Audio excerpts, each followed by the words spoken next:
How to escape from your toxic home. Okay, അപ്പോൾ കഴിഞ്ഞ video നിങ്ങൾ എല്ലാവരും കണ്ടിട്ടുണ്ടായിരിക്കും. എന്തൊക്കെ ഇൻഡിക്കേറ്റേഴ്സ് മുഖാന്തരം നമുക്ക് മനസ്സിലാക്കാം നമ്മുടെ ചുറ്റുപാട് ടോക്സിക് ആണ് എന്നുള്ളതാണ് നമ്മൾ കഴിഞ്ഞ വീഡിയോയിൽ ഡിസ്കസ് ചെയ്തത്.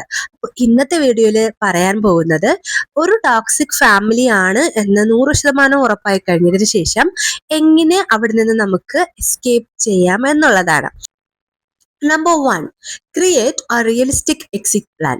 നമ്മൾ എക്സിറ്റ് ആവാൻ പോവുകയാണ്. അപ്പൊ ഈ എക്സിറ്റ് ആവുമ്പോൾ വെറുതെ അങ്ങ് എക്സിറ്റ് ആവുന്നതിന് പകരം നമ്മളൊരു പ്ലാൻ ചെയ്യുക. ഒരു പ്ലാൻ നന്നായിട്ട് എഴുതിയും വരച്ചും വെട്ടിയും തിരുത്തിയും ചിന്തിച്ചും നമ്മളത് തയ്യാറാക്കണം.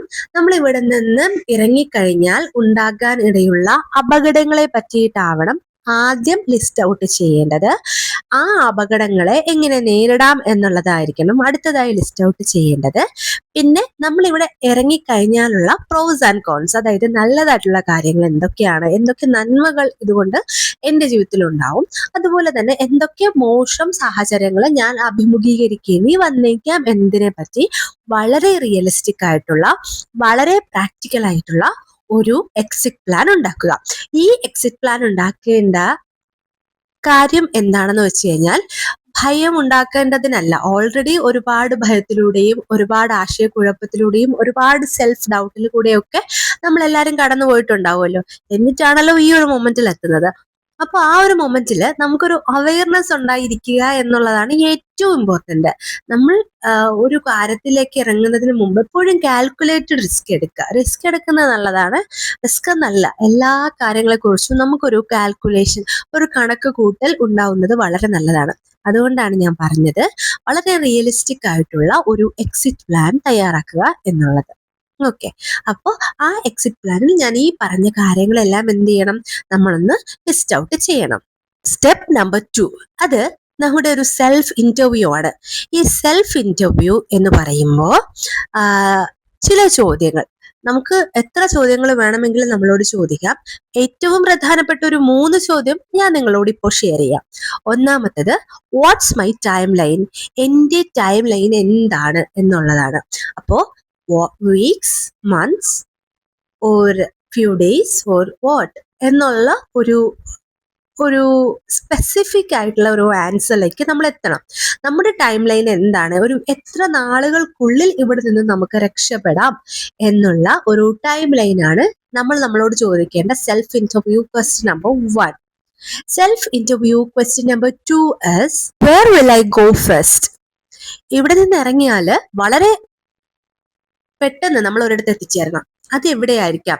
ഏതെങ്കിലും ഒരു റെന്റൽ ഹൗസിലേക്കാണോ, അല്ലെങ്കിൽ ഒരു ഹോസ്റ്റലിലേക്കാണോ, അല്ലെങ്കിൽ ഏതെങ്കിലും ഒരു സുഹൃത്തിന്റെ വീട്ടിലേക്കാണോ, അല്ലെങ്കിൽ നമ്മുടെ സ്വന്തമായിട്ടുള്ള ഒരിടത്തേക്കാണോ, അല്ലെങ്കിൽ ഇതൊന്നുമല്ല മറ്റൊരു രാജ്യത്തേക്കാണോ?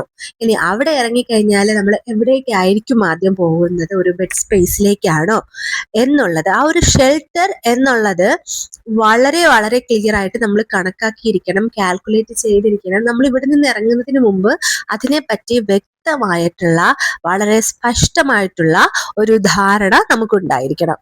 Number 3, what documents needed. അതായത് നമ്മൾ ഇവിടെ നിന്ന് ഇറങ്ങുമ്പോൾ എന്തൊക്കെ ഡോക്യുമെന്റ്സ് വേണം നമ്മുടെ കയ്യിൽ കരുതാൻ. നമ്മുടെ ID documents, passport, academic certificates, ഇനി ഇതൊന്നും അല്ലാതെ ഇതിൽ കൂടുതൽ എന്തെങ്കിലും ഉണ്ടെങ്കിൽ അതും.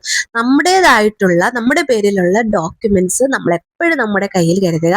ഇവിടെ നിന്ന് ഇറങ്ങിക്കഴിഞ്ഞതിന് ശേഷം ഒരിക്കലും ആ ഒരു ആവശ്യത്തിന് വേണ്ടി ആ ഒരു കാര്യം എടുക്കാൻ വേണ്ടി ആരുടെയും കൈയും കാലും പിടിക്കാനോ തിരിച്ചു വരാനോ ഇടവരുത്താത്ത വിധം നിങ്ങളുടെ ഇമ്പോർട്ടൻ്റ് ആയിട്ടുള്ള ഡോക്യുമെന്റ്സ് നിങ്ങൾ കൊണ്ടുപോവുക. അപ്പൊ അതും ഒന്ന് ലിസ്റ്റ് ഔട്ട് ചെയ്യുക. അപ്പോൾ ഈ 3 ഇന്റർവ്യൂ ചോദ്യങ്ങൾ, സെൽഫ് ഇന്റർവ്യൂ ക്വസ്റ്റ്യൻസ് നിങ്ങൾ നിങ്ങളോട് തന്നെ ചോദിക്കുക.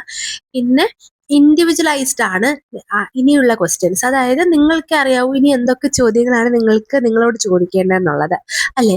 അത് വളരെ പേഴ്സണലൈസ്ഡ് ആയിട്ടുള്ള ചോദ്യങ്ങളാണ്. ആ ചോദ്യങ്ങൾ കൂടി ഒന്ന് ലിസ്റ്റ് ഔട്ട് ആക്കി ഒരു മിനിമം 6-7 ചോദ്യങ്ങളുടെ ഒരു സെൽഫ് ഇന്റർവ്യൂ സ്വയം തയ്യാറാക്കുക. ഇതൊക്കെ ഒന്ന് എഴുതി നോക്കുന്നത് നല്ലതായിരിക്കും. പക്ഷെ എഴുതി കഴിഞ്ഞാൽ ഉടനെ തന്നെ അതിനെ ഡിസ്പോസ് ചെയ്യുക. ഒരിക്കലും എത്ര സേഫ് ആണെന്ന് കരുതുന്ന ഒരിടത്തും സൂക്ഷിക്കാതിരിക്കുക. ബിക്കോസ് നമ്മൾ ഇവിടെ നിന്ന് പോകുമ്പോൾ ഒരു എവിഡൻസ് നമ്മൾ ബാക്കി വെക്കാതിരിക്കുക. ജസ്റ്റ് നമ്മൾ ഇവിടുന്ന് പോയി കഴിഞ്ഞതിന് ശേഷം പോയി എന്നുള്ളൊരു ഇൻറ്റിമേഷൻ നമുക്ക് കൊടുക്കാം. അതിനപ്പുറം നമ്മുടെ പ്ലാൻസ് ഒന്നും നമ്മളല്ലാതെ മറ്റാരും അറിയേണ്ട ആവശ്യം ഇല്ല. Number 3, gain financial independence. Financial independence എന്ന് പറയുമ്പോൾ ഒരു ഫിനാൻഷ്യൽ സ്റ്റെബിലിറ്റി അല്ല ഞാൻ ഉദ്ദേശിക്കുന്നത്. നമ്മൾ ഇവിടെ നിന്നും ഇറങ്ങിപ്പോയതിന് ശേഷം കുറച്ച് മാസങ്ങളെങ്കിലും നമുക്ക് എവിടെയെങ്കിലും പിടിച്ചു നിൽക്കണം. ചിലപ്പോൾ നമ്മളെ സഹായിക്കാൻ ആൾക്കാരുണ്ടാകാം. അതിലൊരു ചെറിയ ശതമാനം അപകടവും ഉണ്ട്. ഓക്കെ, ഈ അപകടത്തിന്റെ സാധ്യത മാറ്റിക്കഴിഞ്ഞാല് നമ്മളെ സഹായിക്കാനുള്ള ആൾക്കാരുണ്ടാകാം. തുടക്കത്തിൽ നമുക്കത് ആശ്വാസമായിരിക്കാം, പക്ഷെ പോകെ പോകെ അത് ഒരു അടിമത്തമായിട്ട് മാറും. അപ്പോൾ അതുകൊണ്ട് നമ്മൾ എന്ത് ചെയ്യണം? നമുക്ക് സ്വന്തമായിട്ട് ഒറ്റയ്ക്കാണെങ്കിലും ഒറ്റപ്പെട്ടിട്ടാണെങ്കിലും സ്വന്തമായിട്ട് ആർക്കും ഒരു ബാധ്യതയോ ആർക്കും ഒരു ഡിപ്പെൻഡന്റോ ആവാതെ നിൽക്കാൻ പറ്റുന്ന രീതിയിൽ പോകാൻ വേണ്ടി ശ്രമിക്കുക. അതിന് നമ്മുടെ കയ്യിൽ എന്ത് വേണം? പൈസ വേണം. അപ്പോൾ ആ പൈസ കുറച്ചു കയ്യിൽ കരുതുക. ഒപ്പം പൈസ വരാനുള്ള ഒരു വഴി, ഒരു വരുമാന മാർഗം, അത് ചെറുതായിക്കോട്ടെ ഒരു ടെമ്പററി ആയിക്കോട്ടെ, എന്താണെങ്കിലും നമ്മൾ അതുകൂടി കാൽക്കുലേറ്റ് ചെയ്യുക. കാരണം പണം എന്നുള്ളത് ഏറ്റവും വലിയ ഇമ്പോർട്ടൻ്റ് ആണ്. പണം നമുക്ക് സേഫ്റ്റി തരും. ഇനി പണമൊന്നും ഇല്ലെങ്കിലും അത്യാവശ്യമായിട്ടുള്ള ഒരു സാഹചര്യമാണെന്നുണ്ടെങ്കിൽ നമുക്ക് പോവാം കേട്ടോ. പക്ഷെ അതല്ല എന്നുണ്ടെങ്കിൽ ഇതൊരു കാൽക്കുലേറ്റഡ് ആയിട്ടുള്ള ഒരു എക്സിറ്റ് പ്ലാൻ ആണെന്നുണ്ടെങ്കിൽ ഉറപ്പായിട്ട് നമുക്ക് ഒരു ഫിനാൻഷ്യൽ സോഴ്സ്, ഒരു വരുമാന മാർഗം നമ്മളുടേതായിട്ട് നാളെ മറ്റൊരാളുടെ അടിമത്തം സ്വീകരിക്കാൻ ഇടയാകാത്ത തരത്തിൽ നമുക്കുണ്ടെന്ന് നമ്മൾ ഉറപ്പുവരുത്തണം. ഇനി അടുത്തത് അസസ് യുവർ സേഫ്റ്റി. അപ്പോൾ ഇതുവരെ ഞാൻ പറഞ്ഞിട്ടുള്ള ഓരോ കാര്യങ്ങളും ഞാൻ സേഫ്റ്റി ലിങ്ക് ചെയ്തിട്ടാണ് പറഞ്ഞിട്ടുള്ളത്. അപ്പോൾ സേഫ്റ്റിക്ക് ഏറ്റവും ഇമ്പോർട്ടൻ്റ് ആയിട്ടുള്ളത് പണം തന്നെയാണ്. സോ പണത്തിനുള്ള വഴി കയ്യിൽ കരുതാനുള്ള കുറച്ച് പണം. ഇനി അടുത്ത സേഫ്റ്റി ഇൻഡിക്കേറ്റർ എന്ന് പറയുന്നത് എന്താണ്? ഒരു സേഫ് ഷെൽട്ടർ ആണ്. അത് നമ്മൾ ഓൾറെഡി പ്ലാൻ ചെയ്ത് കഴിഞ്ഞു. ഇനിയുള്ള കാര്യം എന്ന് പറയുന്നത് നമുക്ക് ഇന്റർനെറ്റ് ആക്സസ് ഉള്ള ഡിവൈസസ് ആണ്. അതായത് നമ്മുടെ മൊബൈൽ ഫോൺ, ലാപ്ടോപ്പ് എന്നിവ മിനിമം നമ്മുടെ മൊബൈൽ ഫോൺ നമുക്ക് ഉണ്ടായിരിക്കണം.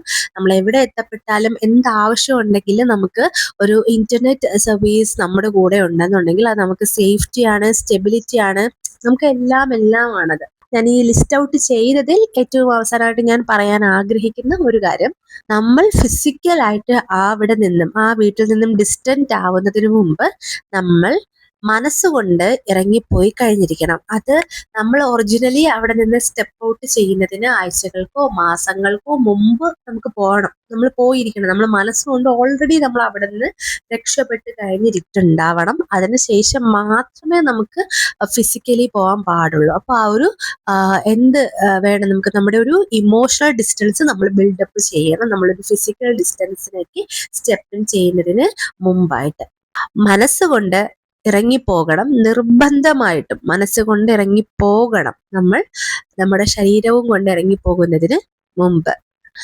അടിസ്ഥാനപരമായി ഇത്രയും കാര്യങ്ങൾ നിങ്ങൾ നോക്കുകയാണെന്നുണ്ടെങ്കിൽ ഇതൊരു ബ്യൂട്ടിഫുൾ ആയിട്ടുള്ള ഒരു എക്സിറ്റ് പ്ലാൻ ആണ്. നല്ല രീതിയിൽ നിങ്ങൾക്ക് എക്സിക്യൂഷൻ ചെയ്യാനും പറ്റും. ഇനി ഞാൻ പറഞ്ഞു തരേണ്ടതില്ലല്ലോ, ഒന്നും ആരോടും ഷെയർ ചെയ്യാതിരിക്കുക. പരമാവധി ചതിക്കപ്പെടാനുള്ള സാഹചര്യങ്ങൾ ഒഴിവാക്കുക. പ്രൈവറ്റ് ആയിട്ടിരിക്കുക.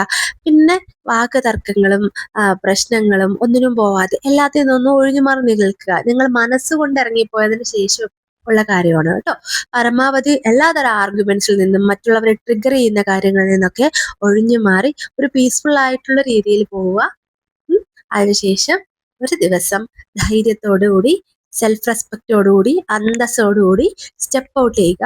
സ്റ്റെപ്പ് ഔട്ട് ചെയ്ത് സേഫായി ഇടത്ത് എത്തിച്ചേർന്നതിന് ശേഷം ജസ്റ്റ് മെസ്സേജ് ചെയ്യുക, ഞാൻ അവിടുന്ന് സ്റ്റെപ്പ് ഔട്ട് ചെയ്ത് കഴിഞ്ഞു, ഒരു ധൈര്യമുള്ള തീരുമാനം ഞാൻ എടുത്തു കഴിഞ്ഞു എന്നുള്ളത്. നമ്മുടേതായിട്ടുള്ളത് മാത്രം കൊണ്ടുപോവുക. നമ്മുടേതല്ലാത്ത ഒന്നും വേണ്ട. നമ്മുടേതല്ലാത്തതൊക്കെ നമ്മുടേതല്ലല്ലോ, പിന്നെ എന്തിനാണവ നമുക്ക്? പിന്നെ നമുക്ക് ആഗ്രഹമുള്ള കാര്യങ്ങളും ഉപേക്ഷിച്ച് പോകാൻ പറ്റും. പക്ഷെ നമുക്ക് നേടിയെടുക്കാൻ പറ്റുമെന്ന് ഉറപ്പുണ്ടെങ്കിൽ ഉപേക്ഷിച്ച് പോകാൻ മടി കാണിക്കേണ്ടതില്ല. Let it go, let it be എന്നുള്ള ഒരു മൈൻഡ് സെറ്റ് നമ്മൾ കൊണ്ടുവരണം. എന്നുവെച്ചാൽ നമ്മുടേതായിട്ടുള്ള നമ്മൾ ആദ്യം കൊണ്ടുപോകണം. നമുക്ക് ഏറ്റവും പ്രധാനപ്പെട്ട നമ്മുടെ സ്വന്തമായിട്ടുള്ള കാര്യങ്ങളെ കൂടെ കൊണ്ടുപോയിട്ട് സേഫായിട്ട് ഒറ്റയ്ക്കാണെങ്കിലും ഒറ്റപ്പെട്ടിട്ടാണെങ്കിലും മുന്നോട്ട് ജീവിക്കാനുള്ള കരുത്ത് നിങ്ങളുടെ മനസ്സിലുണ്ടെങ്കിൽ ഉറപ്പായിട്ടും ജീവിക്കാൻ പറ്റും. ഒരു ടോക്സിക് ഫാമിലിയിലും നിങ്ങൾ ജീവിക്കേണ്ട ആവശ്യമില്ല. ഏറ്റവും സമാധാനമുള്ള, സന്തോഷമുള്ള, വെളിച്ചമുള്ള, പ്രകാശമുള്ള ഒരിടത്ത് തന്നെ ജീവിക്കണം. അഭിപ്രായങ്ങളും നിർദ്ദേശങ്ങളും അനുഭവങ്ങളും കമന്റ് ചെയ്യുമല്ലോ അല്ലേ?